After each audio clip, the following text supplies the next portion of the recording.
Hello. I am at the park today because the weather is actually quite decent and not putting me in a depressive state. I mean, I shouldn't be in a depressive state anyway.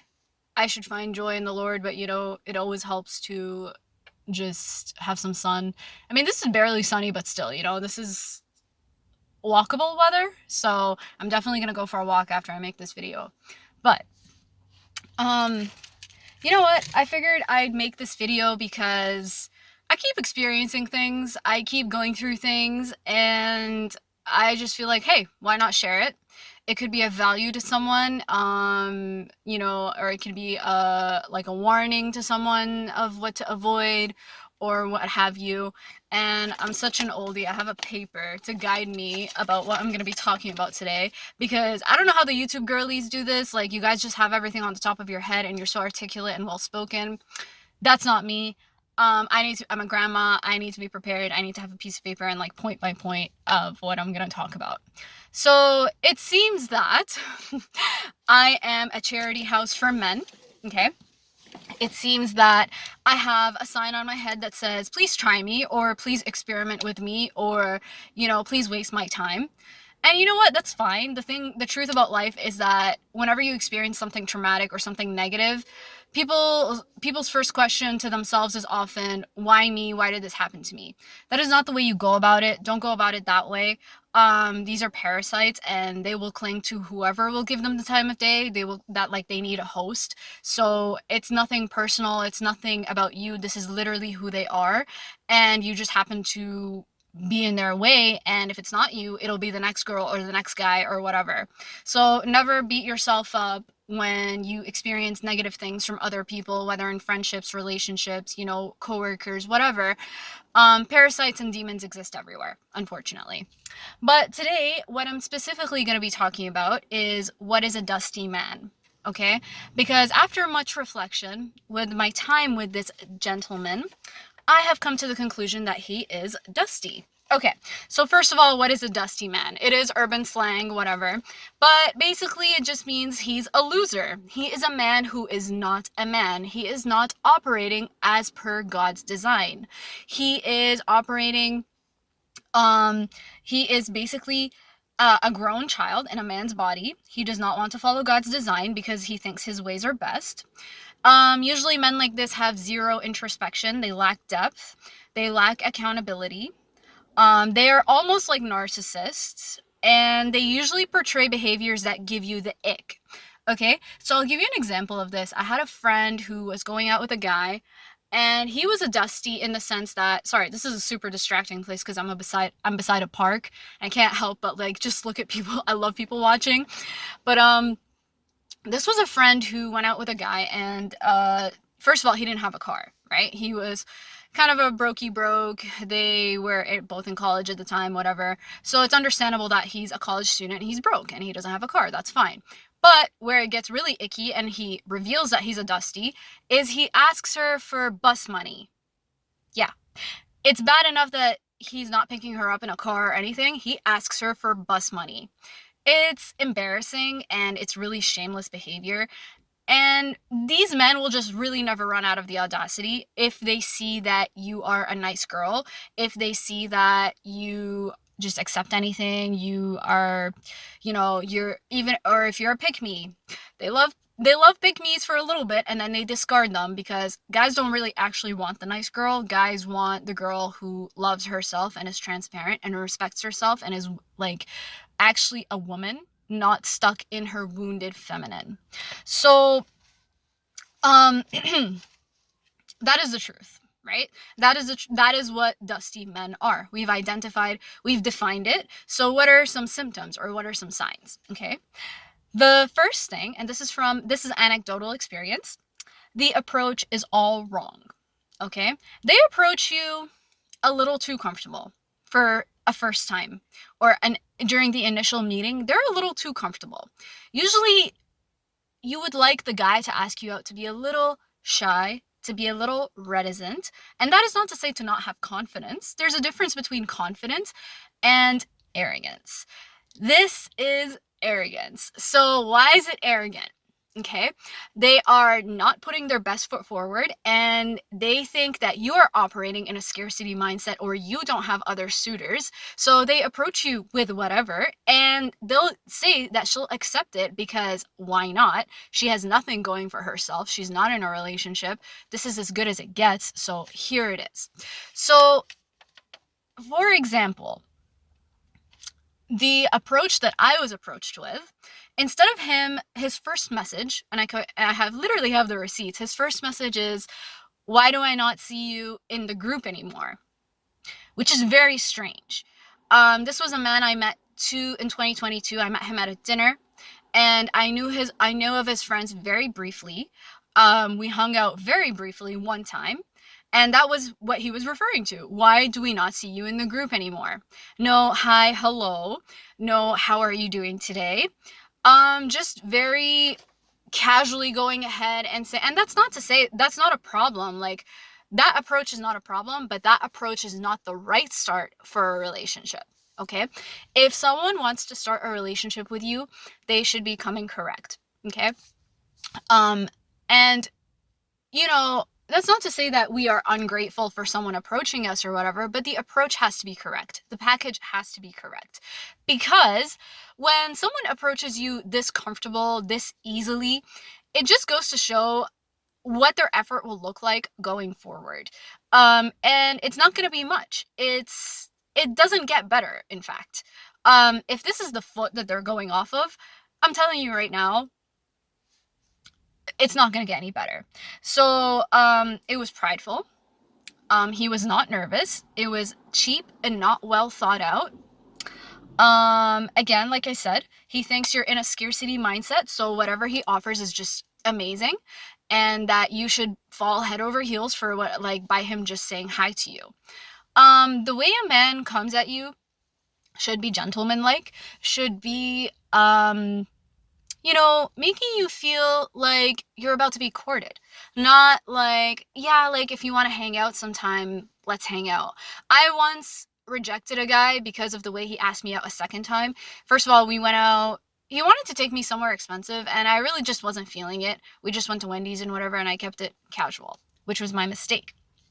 But not to say that, like, going on a cheap date is not, like, it's not the worst thing, but it sends the message that you just don't value yourself. So he took that as, okay, she doesn't want me to spend money on her. She doesn't value herself. So the way he asked me out was, hey, want to hang out? Or when can we hang out again? Immediate, ghosted, just inappropriate, completely inappropriate. Like, I was 29 years old at that time, and I just was not tolerating BS. So when a guy the way he comes at you, the very first approach says everything that you are about to experience. And people might say, oh, that's kind of like, you just have such high standards. And why shouldn't you? I always ask, why should I not have high standards? It is my life. It is my design. That it is like, if I want to design a great life, then the infrastructure that goes into it has to be all making sense. All the pieces have to make sense. Everything has to align. So usually, and that's not to say that people should come at you perfect. No one is perfect. I'm not perfect. But it just goes to show, it reflects the effort. It reflects the effort and how much they value you. And even if someone doesn't know you, why should they not come correct? Why should they not come with their best foot forward? Like, if you're interested in a relationship and you want it to work, I don't understand, like, why, just how, like, you would go to a job and you prepare for the interview. How is a relationship any different? How is it any different? It's, you don't show up to a job interview with a raggedy shirt and, unclean hair and dirty teeth. So why would you do that when approaching a person for a relationship? Okay, so that's number one, the approach. Number two, they are not a problem solver. Okay, he wants you in your masculine energy. He does not want you to kick back your feet and relax and be a woman in his presence. No. He wants to see what you will do. So men that are dusty, they are in their soft girl era. Okay, I don't know if you saw that TikTok men being like drizzle drizzle, um um saying that they're in their soft boy era. It was very embarrassing. It was hilarious. I must say, honestly, it was really funny, but that's real. There are men that operate in their soft girl era. And I'll give you an example of this. So the first few dates, I was the one who put in the effort into planning them, okay? Because he would just always be like, well, what do you want to do? Well, what do you want to do? And I wanted to go out with this guy. I wanted to spend time, and it just wasn't going to happen unless I did it. Once you notice that kind of behavior, please respect yourself and walk away. Because a man that is intentional about you will be intentional about the details that go into and the logistics that go into courting you, that go into it, like having an experience with you. They want to make your time, if they truly value you, they also want to make your time valuable. They want to give you unforgettable memories. And that's not to say, to take you to like Paris on the first date, but to make the date easy, comfortable, accessible. If a man ever says to you, and he knows you live far away, and he puts you in a position where you have to take the subway. This happened to one of my friends.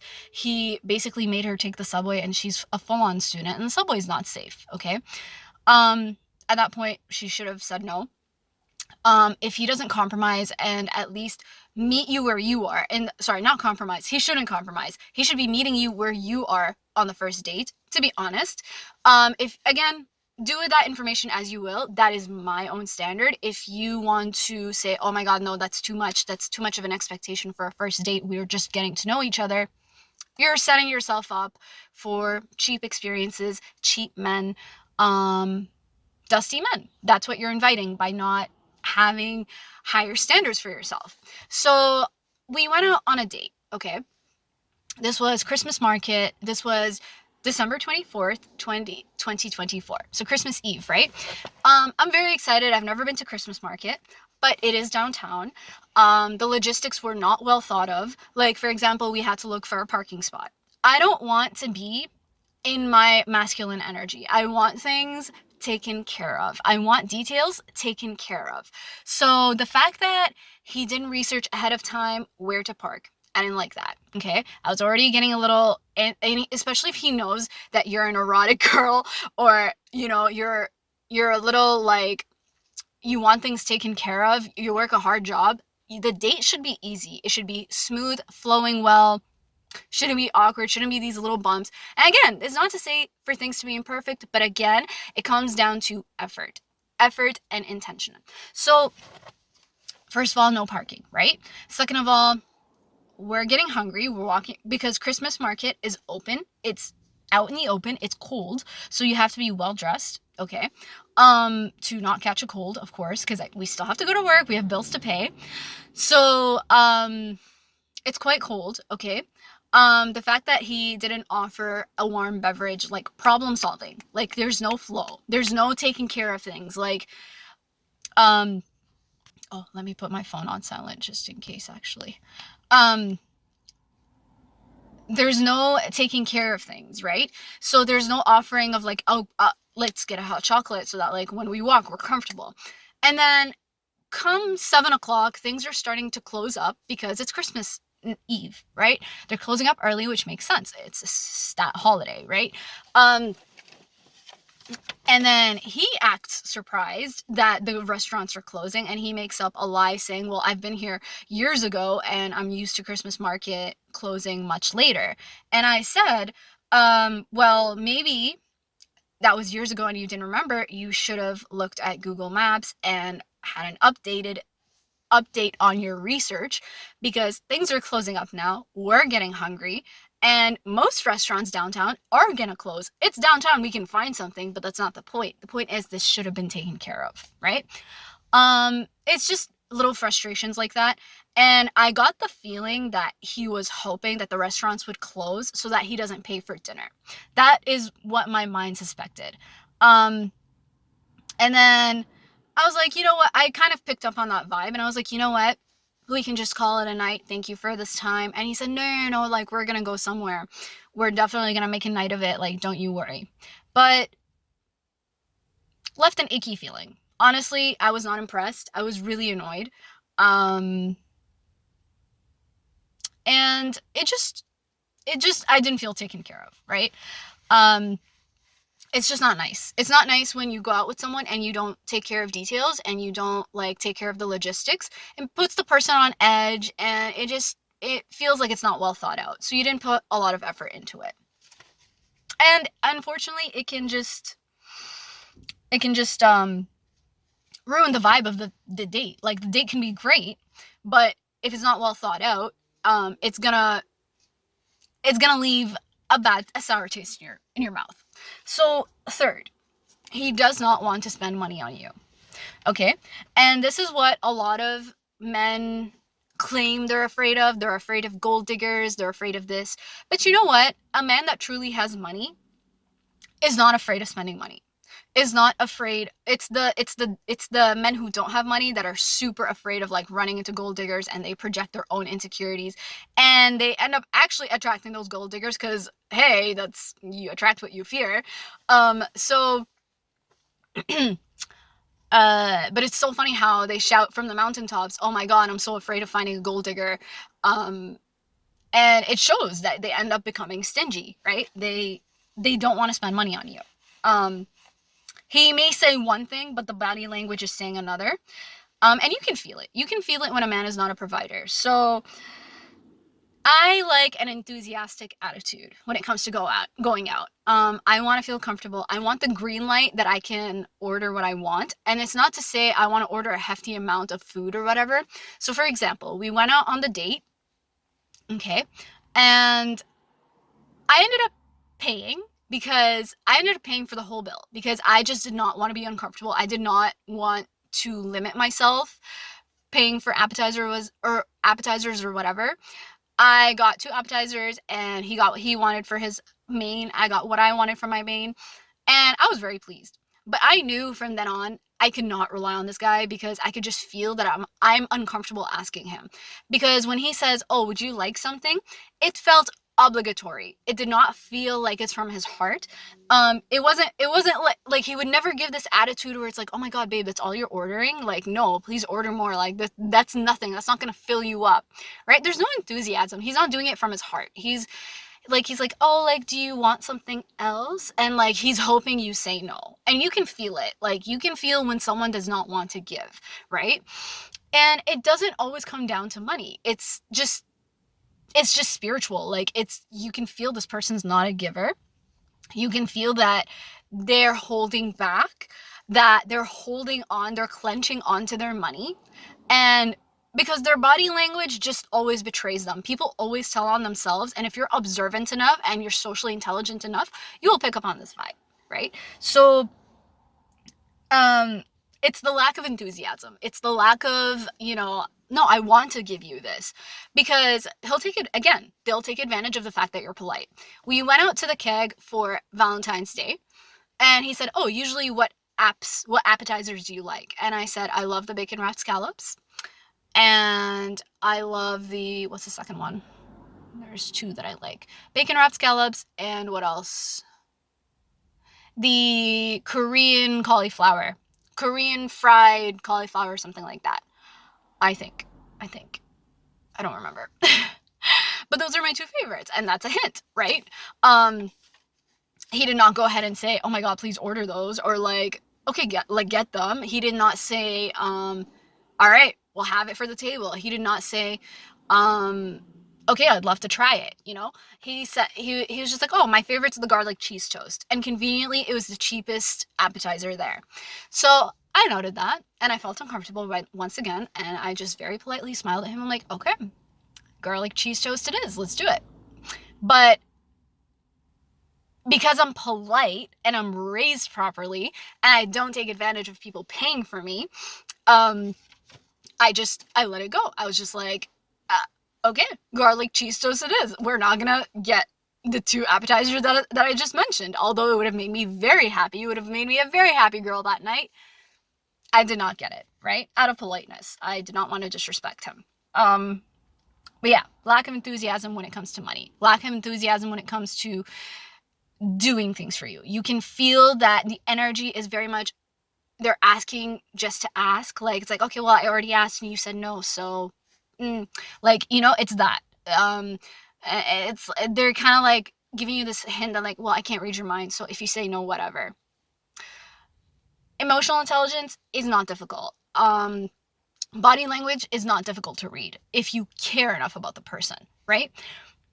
But they're playing this game with you, right? Because they are dusty.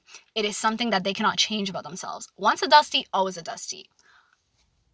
And you know what? If they're doing this to you, they will do it to the next girl. Don't ever feel sad that, like, your ex is moved on quickly and he's giving it to another girl, giving everything you ever wanted to another girl. She's just easier. She's just more naive, or she's willing to settle for less. And she's probably in her wounded feminine, and she's not in touch with herself, and she doesn't know what she wants. She could even be younger. And hey, that's perfect for him. She's just not a lot of stress. She doesn't require much. She does not need me to step up. So I will give her everything and be petty and show my ex that, oh, well, look, I can land someone else. It's only a matter of time before she discovers what you discovered. Number 4, they are emotionally cheap and stagnant, okay? These men usually have something called Peter Pan syndrome. They never grow up, okay? They are emotionally mature. They will not provide emotional safety for you. They will not create a safe space for you where it's easy to express your feelings. They will tend to minimize your feelings. They will tend to gaslight you and say, like, no, like, what you're feeling is, or what you're saying is just, I don't think that's right.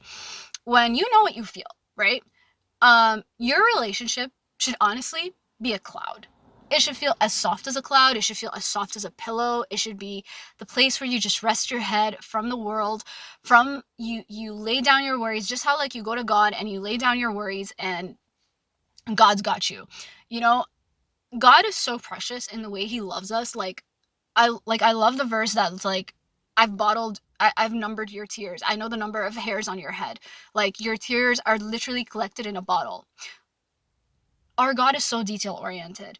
Why would you settle for a man that is not detail oriented about you, that doesn't care about your feelings? Do you think a baby or a child ever has, like, a cut on their finger, or a small cut, and God is like, oh, but it's a small cut, just get over it, just who cares?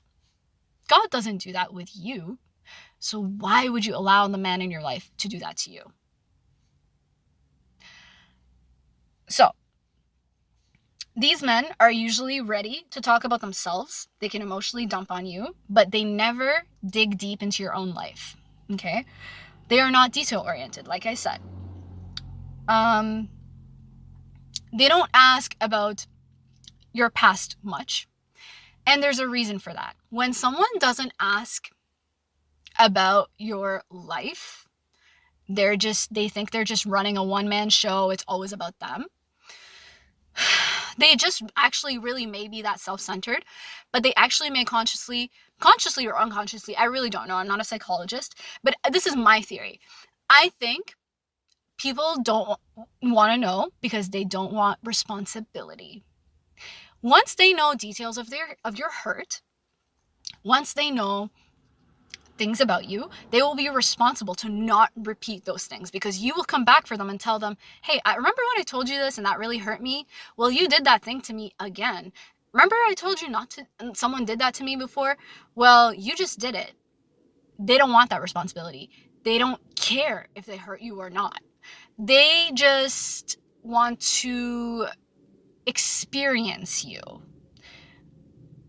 The fun side of you, the unburdened you. But God forbid, getting to know you. No. That's, what are we doing here? We're supposed to be just having fun here, right? This is too much. It's too much to know you. It's too much this is too much. I can't dip myself all the way into your pool, right? I'm just gonna dip my toe and test if the water's warm or not, and see if I like the vibes, and hang around and lounge around and take my time. And I'm not gonna end up going in the pool because, there's a barbecue party over there, right? Like once you get deep with them and you tell them about who you really are and what you've experienced and what you've gone through life, which everyone has. There is no one on this earth that has not experienced something traumatic. You come into contact with humans. Humans are of a fallen nature. We are living in a sinful world. People are going to hurt each other. So there are hurts. So that's all of that to suffice it to say that they don't want to get to know you, right? They don't want to get to know you on a deep level because it's just too much responsibility. It's going to create guilt for them. It's going to create a sense of responsibility for them, which these people are not, because they're not even responsible for themselves. They're not responsible for their emotional regulation. You are. They're not responsible for, their emotional growth. You are. They're supposed to get a therapist, but they're not going to do that. Why? Because you guessed it, you are. So, and it's important to note that if you truly want to be loved, true love is being known. So people who say things like, oh yeah, I've got your coffee. I know how you get your coffee. That's love. Will you be home at this time? Because they know your usual routine, but maybe you had a busy day and you might deviate from that usual schedule. Will you be home at the same time today? That's a lovely question. That's love. That's rooted from love. To be loved is to be known, inside and out. It's to be noticed. It's to have details about you known to this person. So if someone doesn't know you, how can they possibly love you? And this is the same thing. This is the same thing that people have in their relationship with God. They hate God because they don't know him. If they knew him, if they knew of his mercy, if they knew of his true story in the Bible, not what they keep getting told outside of the Bible, they would come to love him. But when you don't know someone, you cannot love them, right? So how can someone avoid hurting you if they don't know your past triggers? I'm not saying you need to reveal your life story or your life trauma, especially if that person hasn't earned it. Like, that must be earned. This person must show that they are emotionally safe to share details with. But how can someone truly love you if they hurt you because they actively choose to not know your past triggers? Shouldn't they put the effort into getting to know you? Shouldn't they put the effort into knowing your past hurt so that they don't repeat it? I mean, there's a famous quote that says, or not a famous quote, but it's like a concept, right? Like, if we don't know our history, we're bound to repeat it, right? So to be loved is to be known. Number 5, they don't respect your boundaries or pay attention to the things that you ask for. Okay? Oftentimes you need to say things twice. Okay? If you find yourself repeating yourself, please leave that man and go find a man who heard you the first time, because you're going to be repeating yourself for the rest of the relationship. And if you're the type of person who reneges on your word, you don't stand on business, you take them back and give them another chance because they beg and they cry and they wear you down with their begging, guess what? A person who will put you through everything will put you through everything. They will put you through everything. Because you keep letting them put you through anything. So they'll put you through everything. So they don't take your humanity into account. The relationship is not personal. They are operating off of games. They are saying, I know how to make this girl fall for me. It's not personal. They don't know things about you that are personal. They kind of operate from a playbook and they use it on all the girls and they see what works, what doesn't work, right? Usually with the end goal of just getting into your pants. So they don't take your humanity into account. And like I said, it ties into my earlier point. They just don't personalize the relationship. They don't know you. They don't know your past triggers. They don't know your past hurts. They don't even, like, this guy would tell me, I love you. And I literally told him, like, do you even know my parents' name? Do you even know, like, he would sometimes even hear my parents talking to me in the background. He wouldn't ask, oh, is that your dad? Or is that your mom? Like, things like that trigger normal comments. And with him, Just radio silence. He would not be saying like, oh, so what's your dad like? What does he do? What's his name? Right? Whereas I had normal questions. Like if I overheard his brother in the background, or like even without hearing his brother's voice in the background, I would be like, oh, like what? You have siblings. Who are they? What are their names? What do they do? Are they nice to you? Are you guys close? Blah blah blah. Those are questions that you ask when you want to get to know someone because you're genuinely interested. But this guy would say, "Oh, I love you," because he thinks that this is what's gonna get him a relationship really quickly, and he doesn't like. I was just like, do you even know my parents' names? Do you even know anything about me to like say I love you? Like that's very frightening. And he said, "Oh, I'm sorry. Am I dating your parents or am I dating you?" I don't know. I think when you date someone and you intend to marry them, eventually you're going to marry their family, so you might as well get to know what you're getting into. I don't know. It was just very, very bizarre. They don't mind humiliating you. They don't mind humiliating you. And how do they humiliate you? Again, by not taking your humanity into account. They often minimize your feelings. They often say, no, like what you're feeling is not real or whatever. Okay. They love games. Why do men love games? Why do some men love games? Not all men. Has to like be said. Not all men, but majority. So the reason why some men love games is because they lack substance. Okay? They're too spiritually cheap with themselves. They have no introspection. They lack depth. They don't know who they are. They don't know what they want out of life, like truly want out of life. So what do? They play games because they are not willing to take a stand and be like, hey, this is what I want. If you disrespect me, it's over. These are my warning signs. This is it. I'm drawing my line in the sand.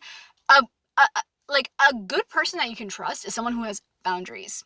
I once dated a man and we went out on 2 dates and I broke up with him because unfortunately I just was not attracted to him. I thought it could happen. I thought I'd give it a chance. It just didn't happen. And I told him, you know what? I told him, the age old, let's remain friends to be nice. And this man, I'll never forget it because he has so much self-respect. He was saying, absolutely not. We will not be friends. I saw you as my potential wife. We will not be friends. Thank you. It was nice dating you for albeit for a very short time, but it was nice dating you. Goodbye. That is someone you can trust because they know who they are, they know what they want, and they're not willing to compromise their values. Okay? So, but these men, on the other hand, these XYs, they're not really men, they love to play games because that's all they can do. It's a distraction from it's a distraction from what they're really hiding from you, which is insecurities, probably past traumas that they don't want to talk about because they think it's a sign of weakness. Like this man, he would never get mad at me, which was a red flag to me. I would try everything to make him mad, and he would never show me emotion. And y'all can say, oh my god, he's just a stoic or whatever. Stoic is being super healthy.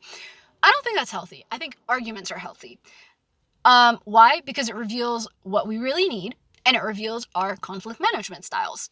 So an argument is usually about a need that is not met. So, and the fact that it would never lead to an argument, the fact that he would never say, hey, I noticed you're pulling away. Are you okay? I noticed you have an attitude today. Are you okay? He wouldn't ask that. He wouldn't say, oh, I noticed, like your facial expressions changed after we hung out with this person. Are you okay? Nothing. Nada. They are not deep people. They just go with the flow and whatever happens, and they either purposely ignore you and ignore your feelings, or they just genuinely lack the emotional depth to themselves. You cannot expect people to meet you where you're at if they have not even met themselves that deeply. It's just not going to happen. They cannot give you something that they themselves have, or that they themselves don't have, or that they themselves don't give to themselves, right? Like, you cannot expect someone to treat you well when they don't treat themselves well. Like, if you date a fat person that loves to eat junk food, you're going to be sharing your time with this person, most likely eating junk food as well, right? So, people cannot give you what they don't have themselves. They're gonna be either like emotionally bankrupt, or oh man, I had a point. They're either gonna be like burning out, or like they're gonna be faking it till they make it, which is what narcissists usually do with love bombing. They love bomb you. They give you the love that they think you want, and it usually works because it's a very good performance. And then the mask falls off, and they can't keep up the charade anymore because it's just not who they are. It was an act, right? If things change, who the person is later, but I don't really believe that people truly change. I think that you actually have to pay attention to the signs from the very beginning of dustiness. Okay, you have to pay attention, and this can be very difficult when you are hungry for love, when you're just like relationship starved, and everyone goes through those bouts in their time, like especially with summer comes up. Who doesn't want a relationship? Who doesn't want to go out for brunch and like share a coffee or whatever? But